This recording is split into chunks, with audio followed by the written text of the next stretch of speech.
दोस्तों नमस्कार, मैं रोहित श्रीवास्तव अपने YouTube चैनल में आपका स्वागत करता हूं। दोस्तों पिछली वीडियो में हमने प्रश्नावली 1.2 को कंप्लीट किया था। आज दोस्तों हमारी प्रश्नावली 1.3 है, लेकिन उससे पहले कुछ पॉइंट्स हैं जिन पर हमें ध्यान देना है, क्योंकि अगर वो पॉइंट्स हमें नहीं पता होंगे तो हम प्रश्नावली को सॉल्व नहीं कर सकते। जैसा कि आप देख सकते हैं, सबसे पहले हमारा हेडिंग पड़ा हुआ है उपसमुच्चय, मतलब सबसेट्स। सबसेट दोस्तों इंग्लिश में कहते हैं, उपसमुच्चय हिंदी में कहते हैं। क्या परिभाषा है इसकी? यदि समुच्चय ए का प्रत्येक अवयव समुच्चय बी का भी एक अवयव है तो ए बी का उपसमुच्चय कहलाता है। दूसरे शब्दों में दोस्तों कह सकते हैं कि ए उपसमुच्चय है बी का यदि A belongs to B, A belongs to A, this implies A belongs to B।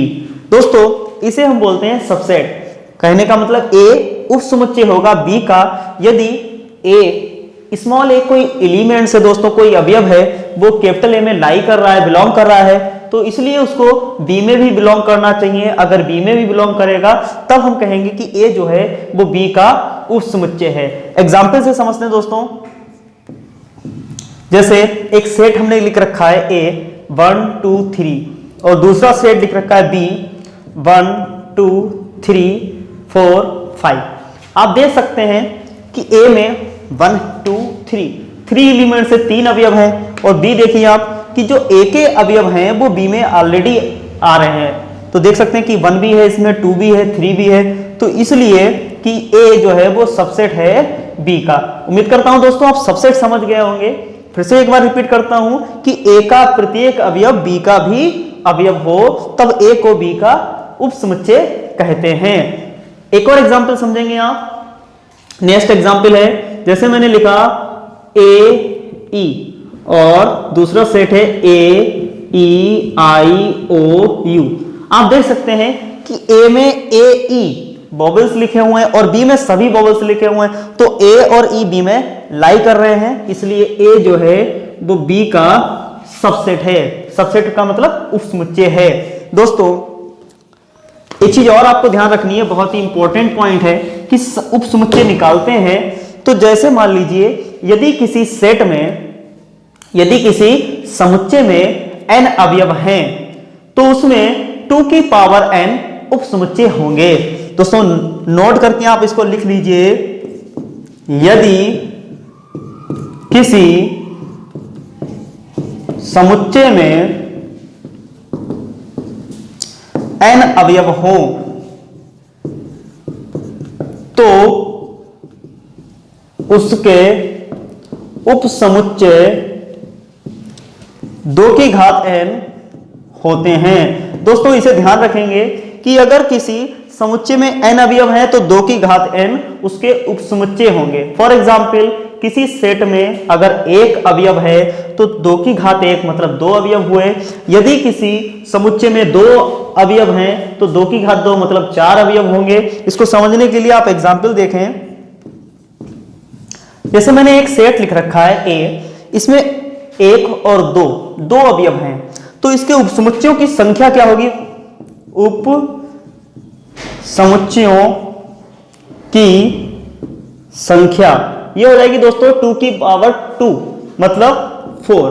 और उपसमुच्चय कैसे निकालेंगे वो ध्यान से देखना है। सबसे पहले दोस्तों रिक्त समुच्चय 5 सभी का उपसमुच्चय होता है, इसलिए 5 पहले लिखेंगे, फिर एक एक करके इनको शो करना है, 1 फिर 2 और फिर दोनों एक साथ। तो दोस्तों ये हो गए उपसमुच्चय। आप देख सकते हैं कि 4 आए होंगे, पहला दूसरा तीसरा चौथा, कि जितने अवयव हैं उनके नंबर आप काउंट कर लीजिए। n वाला फार्मूला लगाइए, 2 की पावर n। 2 अवयव हैं तो 2 की घात n मतलब 2 की घात 2 4 हो जाएंगे। इसी प्रकार से अगर 3 हो जाएं, आप इसका स्क्रीनशॉट ले लीजिए। यदि मैं कहूं कि 3 अवयव हैं A B C तो उपसमुच्चय हो जाएंगे इसके 2 की पावर 3 मतलब 8। देखिए अब ध्यान से उपसमुच्चय। सबसे पहले दोस्तों रिक्त समुच्चय लिखेंगे, 5 लिखेंगे, फिर एक एक करके A B C single single हो गए, अब दो दो एलिमेंट लिखेंगे, ए कॉमा बी, बी कॉमा सी, सी कॉमा ए, और तीनों एक साथ लिख लेंगे, ए कॉमा बी कॉमा सी। आप देख सकते हैं कि 8 ही आएंगे, 1 2 3 4 5 6 7 8। तो दोस्तों इस फार्मूले को याद रखेंगे, 2 की पावर n, मतलब जितने अवयव हैं उसको 2 की पावर n में लिखिए, आपको उप समुच्चयों की संख्या मिल जाएगी और उसी प्रकार से आप उप समुच्चय निकाल सकते हैं। उम्मीद करता हूं कि आप उप समुच्चय समझ गए होंगे। इसके बाद हमारा अगला हेडिंग आता है घात समुच्चय।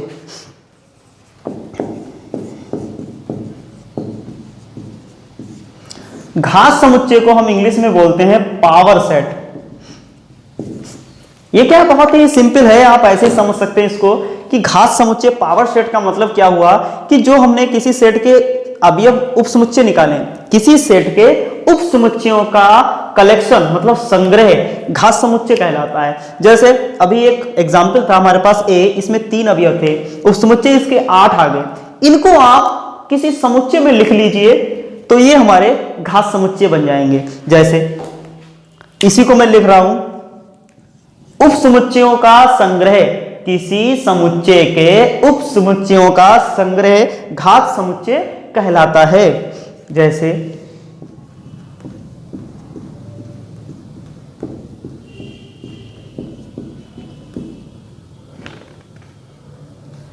ए बी, बी कॉमा सी और C comma A B C. जैसा कि आप देख सकते हैं कि ये एग्जाम्पल है हमारे पास ए, इसमें अवयव हैं ए बी सी, 3 अवयव हैं और इसके उपसमुच्चय निकाले हमने, वो 8 हैं। अब इनका जो संग्रह है मतलब इनका जो कलेक्शन है वही हमारा पावर सेट कहलाएगा। देख सकते हैं कि मैंने इनको सेट में लिख दिया है, मछली ब्रैकेट में इनको शो कर दिया, तो इसको हम डिनोट करते हैं पी ए। पी का मतलब power set of A, power set of A मतलब घात समुच्चय ए की। तो उम्मीद करता हूं आप घात समुच्चय समझ गए होंगे। इसके बाद नेक्स्ट हेडिंग है हमारा सार्वत्रिक सेट, यूनिवर्सल सेट। आप इसका स्क्रीनशॉट ले सकते हैं। सार्वत्रिक समुच्चय क्या होता है? जैसे हम एक छोटी सी बात करें, जनरल बात करें और हम कहें कि प्राकृतिक संख्याओं का समुच्चय, तो प्राकृतिक संख्याओं का समुच्चय आप जानते हैं कि 1 2 3 4 5 6 यही होगा डेडेडेस। अगर हम इसमें से कुछ सेट्स जैसे शो करके लिख लें, हमने लिखा 1 2 3, आप जानते हैं ये प्राकृतिक संख्या है। दूसरा सेट लिख लिया 2 3 4, एक सेट और लिख लिया 4 5 6 7, ये 3 सेट्स हैं। और हमने कहा कि हमारे पास एक सेट है कि प्राकृतिक संख्याओं का समुच्चय, तो प्राकृतिक संख्याओं का समुच्चय मतलब ये तीनों सेट उसी में आ जाएंगे, तो उसको हम बोलेंगे सार्वत्रिक समुच्चय, मतलब बेसिक सेट होगा। ये बेसिक सेट मतलब जो इनका बेस है, अगर हम कहें कि प्राकृतिक संख्याओं का समुच्चय, और आप देख सकते हैं ये सभी प्राकृतिक संख्या समुच्चय हैं और उसको हम डिनोट करते हैं यू से, क्योंकि नाम से ही क्लियर है, लिखा हुआ है सार्वत्रिक समुच्चय, मतलब हुआ इसका इंग्लिश में बोलते हैं इसको यूनिवर्सल सेट। तो जैसा कि आप देख सकते हैं कि अगर हम प्राकृतिक संख्या लिखें तो 1 2 3 4 5 6 7 8 डेडेडेस, ये हमारी हो गई प्राकृतिक संख्याएं का समुच्चय, और ये हो गया हमारा यूनिवर्सल सेट। और इसी से बने हुए हैं बाकी सेट, ए 1 2 3 ये भी प्राकृतिक संख्या है, 2 3 4 ये भी प्राकृतिक संख्या है, 4 5 6 7 ये भी प्राकृतिक, लेकिन ये सभी का जो कलेक्शन है वो ये है, तो इसीलिए इसको हम बोलते हैं यूनिवर्सल सेट। इसी प्रकार से मैं एक एग्जाम्पल और लेना चाह रहा हूं। मैं कहूं कि आपके विद्यालय में कुल विद्यार्थी, मैंने कहा आपके विद्यालय में कुल विद्यार्थी और आपकी क्लास में कुल विद्यार्थी, तो जो आपकी क्लास है वो विद्यालय में आती है, तो विद्यालय में कुल विद्यार्थी हो गए हमारा यूनिवर्सल सेट, और आपके क्लास के विद्यार्थी वो हो गए इसी प्रकार से ए, या दूसरे सेक्शन ले लीजिए, मान लीजिए ए सेक्शन, बी सेक्शन और सी सेक्शन। जैसे आप 11th में हैं तो सपोज हम कह दे रहे हैं कि 11th में 3 सेक्शन हो गए, 11A, 11B और 11C। हमारा यूनिवर्सल सेट है, मैंने कहा है कि आपके विद्यालय के कुल छात्र, और ये तो हो गया आपका यूनिवर्सल सेट। पहला कहा कि 11A में छात्र, 11B में छात्र, 11C में छात्र, तो तीनों की बात यही तो कि कहां से है तो विद्यालय के ही छात्र वो, तो आप समझ गए होंगे कि यूनिवर्सल का मतलब हो गया कि एक बेसिक है। इसी प्रकार से मैं कहूं कि सम संख्याओं का समुच्चय, मैंने कहा सम संख्याओं का समुच्चय, और उसमें से सम संख्याएं कुछ अलग अलग सेट्स में हमने डिनोट कर दी। जैसे मैंने कहा कि ए में लिखा है 2 4, बी में लिखा 4 6 8 और सी में लिखा 6 10। आप देख सकते हैं कि ये सम संख्याएं हैं सभी, ए में भी सम संख्या है, बी में भी है और सी में भी सम संख्या है। लेकिन इनके लिए अगर हम एक विशेष देखें तो एक विशेष क्या है कि सभी जो है वो सम संख्याएं हैं। तो यूनिवर्सल सेट हमारा मतलब सार्वत्रिक समुच्चय बनेगा कि सम संख्याओं का संग्रह, सभी सम संख्याओं का संग्रह। इसी प्रकार से हम और एग्जाम्पल ले सकते हैं। हम कह सकते हैं कि विषम संख्याओं का संग्रह, वो भी एक प्रकार का हमारा सार्वत्रिक समुच्चय है, और उसमें से कुछ संख्याएं हम अलग अलग करके शो कर दें। उम्मीद करता हूं आप सार्वत्रिक समुच्चय समझ गए होंगे। इसके बाद हम कुछ अंतराल पढ़ते हैं जो बहुत ही जरूरी हैं, जो आपको पता होने चाहिए। ध्यान से समझेंगे। हमारा अंतराल, इंटरवल, ये भी बहुत ही इंपॉर्टेंट है कि अंतराल को कैसे आप पहचानेंगे। अंतराल यहाँ पर आप देख सकते हैं, ये हमारे जो है वो ओपन इंटरवल कहलाता है। ओपन इंटरवल का मतलब हुआ कि ये दोनों जो हैं एलिमेंट्स नहीं आ रहे हैं, ए और बी जो हैं वो लाई नहीं करेंगे और इनके बीच के एलिमेंट्स लाई करेंगे। मैं इसको लिख सकता हूं कि x such that x belongs to R, जहां a से बड़ा x का मान और b से छोटा है। ये शो कर रहा है, ये बता रहा है कि a नहीं है और b नहीं है, दोनों नहीं आ रहे हैं। इस अंतराल का मतलब हो गया कि ओपन का मतलब यह है कि ए भी नहीं है और बी भी नहीं है, लेकिन उनके बीच के सभी अवयव लाई कर रहे हैं। दूसरा आप देख सकते हैं, इसको हम बोलते हैं क्लोज्ड इंटरवल। आप इंग्लिश में ही ध्यान रखें, ज्यादा बेटर रहेगा। ओपन बोलेंगे इसको, इसे बोलेंगे क्लोज्ड बोलेंगे। क्लोज्ड का मतलब हो गया कि हम इसे समुच्चय के रूप में ऐसे लिखेंगे, जहां ए से लेकर x का मान b तक। इसका मतलब हो गया क्लोज्ड का मतलब a भी है और b भी लाई कर रहा है और उसके बीच के अवयव भी लाई कर रहे हैं। लेकिन ओपन के केस में क्या था कि a भी नहीं है, b भी नहीं है और उसके बीच के एलिमेंट्स लाई कर रहे हैं। तो ओपन और क्लोज्ड आप समझ चुके होंगे। दो विशेष प्रकार के अंतराल और हैं, जैसे कि आप देख सकते हैं ये ओपन और इधर क्लोज्ड। इसका मतलब a नहीं है और b है और उसके बीच के एलिमेंट्स हैं। इसे कैसे शो करेंगे? x such that x belongs to R, जहां a से बड़ा है x का मान और b तक है। मतलब a नहीं है, a पे ओपन है लेकिन b पर क्लोज्ड है, इसलिए b जो है वो लाई करेगा। नेक्स्ट है हमारा इसी प्रकार से x such that x belongs to R, जहां a पर क्लोज्ड है, इसका मतलब a है लेकिन b नहीं है क्योंकि b पर ओपन है। तो उम्मीद करता हूं कि ओपन और क्लोज्ड इंटरवल आप समझ गए होंगे। बढ़ते हैं एक्सरसाइज 1.3 की तरफ, ध्यान से समझेंगे आप। चलिए दोस्तों शुरू करते हैं प्रश्नावली 1.3। जैसा कि आप देख सकते हैं, पहला क्वेश्चन है, रिक्त स्थानों में प्रतीक सबसेट या सबसेट नहीं को भरकर सही कथन बनाने हैं दोस्तों। तो जैसा कि आप पहला क्वेश्चन देख सकते हैं कि सेट 2 3 4 ब्लैंक स्पेस रिक्त स्थान है 1 2 3 4 5। आप देख सकते हैं कि इस सेट में जो अवयव है 2 3 4 वो इसमें है, बिल्कुल इसमें लाई कर रहे हैं, तो इसलिए ये इसका सबसेट है। सबसेट की परिभाषा आपको बताइए, उपसमुच्चय की परिभाषा बताई कि ए का प्रत्येक अवयव बी का भी अवयव हो तब ए जो है वो बी का उपसमुच्चय कहलाता है। तो देख सकते हैं आप कि 2 3 4 2 3 4 इसमें आ रहे हैं, तो ये इसका उपसमुच्चय है। दूसरा है ABC ब्लैंक स्पेस BCD। आप देख सकते हैं कि B दोनों में है, C दोनों में है, लेकिन A इसमें है पहले वाले में और उधर वाले में A नहीं है, तो इसलिए दोस्तों ये उपसमुच्चय नहीं है।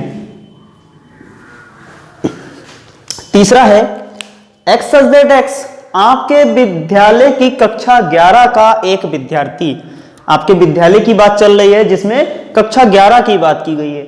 फिर दूसरा सेट है X such that X, आपके विद्यालय का एक विद्यार्थी। आप जानते हैं कि विद्यालय में ये वाली कक्षा 11 आ जाएगी, तो ये इसी की बात चल रही है, तो ये इसका उपसमुच्चय है क्योंकि विद्यालय में ही कक्षा 11 है, इसलिए कक्षा 11 का एक विद्यार्थी विद्यालय का एक विद्यार्थी का उपसमुच्चय होगा। अगला है एक्स सच दैट एक्स किसी समतल में स्थित एक वृत्त। इसमें बात की है कि किसी समतल में स्थित एक वृत्त। अब वृत्त है तो वृत्त की त्रिज्याएं अलग अलग होंगी, एक भी हो सकती है, दो भी हो सकती है, तीन भी हो सकती है, इस प्रकार से बहुत सारी। यहां बात क्या चल रही है कि एक्स सच दैट एक्स किसी समतल में स्थित वृत्त जिसकी त्रिज्या एक है। यहां सिर्फ एक त्रिज्या है, जबकि यहां त्रिज्याएं अलग अलग हो सकती हैं, तो ये इसका उपसमुच्चय नहीं है, क्योंकि यहां पर सिर्फ त्रिज्या एक है और यहां तो अलग अलग हो सकती हैं, तो ये इसलिए इसका उपसमुच्चय नहीं है। नंबर अगला है एक्स सच दैट एक्स किसी समतल में स्थित एक त्रिभुज। यहां त्रिभुज की बात की गई है। दूसरे सेट में एक्स सच दैट एक्स किसी समतल में स्थित एक आयत। आप बहुत अच्छी तरीके से जानते हैं कि त्रिभुज और आयत में बहुत अंतर है, तो ये इसका उपसमुच्चय नहीं है। नेक्स्ट है एक्स सच दैट एक्स किसी समतल में स्थित एक समबाहु त्रिभुज। यहां समबाहु त्रिभुज की बात की गई है। एक्स सच दैट एक्स किसी समतल में स्थित एक त्रिभुज, यहां सिर्फ त्रिभुज की बात की गई है, तो त्रिभुज में समबाहु, समद्विबाहु और विषमबाहु सभी आ जाएंगे, तो समबाहु इसी में आ रहा है, तो इसलिए ये इसका उपसमुच्चय है। नेक्स्ट है एक्स सच दैट एक्स एक समप्राकृत संख्या है। ये समप्राकृत संख्या है, तो समप्राकृत संख्या आप जानते हैं 2 4 6 8। उधर क्या है एक्स सच दैट एक्स एक पूर्णांक है, तो पूर्णांक ऋणात्मक भी होते हैं, धनात्मक भी होते हैं, और उसमें समप्राकृत संख्याएं भी आएंगी, तो ये इसका उपसमुच्चय है। उम्मीद करता हूं आपको फर्स्ट क्वेश्चन समझ में आया होगा। आप इसका स्क्रीनशॉट ले लीजिए। बढ़ते हैं नेक्स्ट क्वेश्चन की तरफ। दोस्तों दूसरा क्वेश्चन है हमारा, जांच कीजिए कि निम्नलिखित कथन सत्य है अथवा असत्य है। जैसा कि आप देख सकते हैं, पहला क्वेश्चन है कि सेट A, B सबसेट नहीं है B, C, A का। मतलब क्या हुआ कि उप A, B एक सेट दिया हुआ है दोस्तों, उपसमुच्चय नहीं है B, C, A का। बताना ये कथन सत्य है या असत्य है। आप जानते हैं कि हमने उपसमुच्चय की परिभाषा पढ़ी है कि जो अवयव A में है वो अगर B में होंगे तब हम उसको उसका उपसमुच्चय कहेंगे, जबकि यहां लिखा है कि उपसमुच्चय नहीं है, तो ये कथन जो है वो असत्य है। दूसरा है AE, आप जानते हैं कि ये स्वर हैं, सबसेट हैं, मतलब उपसमुच्चय है अंग्रेजी वर्णमाला का एक स्वर। आप जानते हैं यहां पर पांचों स्वर आएंगे A, E, I, O, U, जबकि यहां पर दो स्वर लिखे हुए हैं, दोनों इसमें लाई कर रहे हैं, दोनों बिलोंग्स टू हैं इसमें, तो कह सकते हैं कि ये जो है वो इसका उपसमुच्चय है, तो ये कथन जो है वो सत्य है। यहां पर भी स्वर है और यहां पर पांचों स्वर हैं, दोनों स्वर जो हैं वो इसी में से हैं। उपसमुच्चय की परिभाषा थी कि A उपसमुच्चय होगा B का यदि A एक एलिमेंट दोस्तों A लेते हैं belongs to A, this implies A also belongs to B, कि अगर जो एलिमेंट्स A में है वो B में भी होगा तब A को B का उपसमुच्चय कहेंगे। तो दोस्तों कंडीशन सेटिस्फाई हो रही है, इसलिए ये सत्य कथन है। तीसरा है हमारा कि 1 2 3 उपसमुच्चय है 1 3 5 का। देख सकते हैं कि 1 यहां पर है, ठीक है, 2 यहां है, यहां नहीं है, तो उपसमुच्चय नहीं है, तो ये कथन जो दोस्तों है वो असत्य हो गया। अगला है कि A उपसमुच्चय है A B C का। बिल्कुल सही है, A यहां पर इसमें भी बिलोंग्स लाई कर रहा है, तो ये उपसमुच्चय है, सत्य हो गया।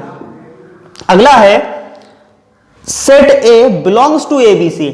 अगर दोस्तों सिर्फ एलिमेंट A लिखा होता और लिखा होता belongs to A B C तब यह कथन सत्य था, जबकि यहां पर समुच्चय A लिखा है जो इसमें नहीं बिलोंग्स टू है, तो ये जो कथन है वो असत्य है। अगर यहां पर ये लिखा होता कि A belongs to A, B, C, तब दोस्तों ये कथन सत्य हो जाता। क्योंकि यहां पर मझली ब्रैकेट लगी हुई है, इसका मतलब ये समुच्चय हो गया, तो ये इसमें बिलोंग्स टू नहीं है, इसलिए कथन जो है वो दोस्तों असत्य हो गया। 6 नंबर है दोस्तों कि x सच दैट x संख्या 6 से कम समप्राकृत संख्या है। तो 6 से कम आप जानते हैं समप्राकृत संख्या 2 और 4 होती हैं, यहां सबसेट है मतलब उपसमुच्चय है। x सच दैट x एक प्राकृत संख्या है जो 36 को विभाजित करती है। आप देख सकते हैं कि 2 भी 36 को विभाजित करेगा और 4 भी 36 को विभाजित करेगा, तो इसका मतलब ये जो है वो इसका उपसमुच्चय है। तो दोस्तों ये कथन जो है वो सत्य है। उम्मीद करता हूं दोस्तों दूसरा क्वेश्चन आपको समझ में आया होगा।